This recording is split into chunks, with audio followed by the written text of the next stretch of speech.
আজকে আমার কাছে এই ২টা কিউব আছে আর এই ২টা কিউব কোনো কমন কিউব না। মানে এই কিউবটা ইউজুয়ালি দেখা যায় না, তাই আমি এই কিউব দুটার নামও জানি না। তাই আমাকে রীতিমতো রিসার্চ করতে হয়েছে এই ২টার নাম বের করার জন্য।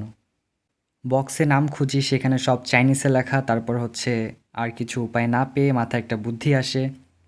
তখন আমি গুগল লেন্সের সাহায্যে এই কিউব দুটার ছবি তুলে স্ক্যান করে হচ্ছে এই ২টার নাম বের করি।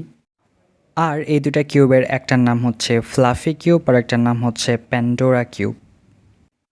তো অনেক তো হলো নাম নিয়ে গবেষণা, এবার কিউব দুটো আনবক্স করা যাক। বক্স খুললেই আমরা পেয়ে যাব কিউব, আর কিউবই পাবো। কিউবের বক্সে তো আর মোবাইল ফোন পাবো না। ও হ্যাঁ, আরও একটা জিনিস আছে, তবে সেটা কী কাজে লাগে সেটা আমার জানা নেই। যদি কেউ জানে তাহলে যেন আমাকে কমেন্টে জানায়। এই দুইটাই 3x3 কিউব হলেও এদের যে এজ পিস আর কর্নার পিসের শেপ আছে সেটা ডিফারেন্ট। আর এই কিউবটা ঘোরাতে একটু প্রবলেমই হবে, কারণ হচ্ছে এই জায়গাটা একটু শার্প, সো হাতে লাগবে। যেহেতু এই কিউব যারা নিবে তারা হচ্ছে কালেকশনেই রাখবে, তো খুব একটা বড় প্রবলেম হওয়ার কথা না। আর এবার কিউবটা স্ক্র্যাম্বল করে সলভ করে দেখি, and you guys keep watching my video and look how it turn.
সবশেষে কিউবটা তাদের জন্য যারা কিউব কালেকশন করতে পছন্দ করে। আর আজকের ভিডিও এই পর্যন্তই, দেখা হবে পরবর্তী ভিডিওতে। আল্লাহ হাফেজ।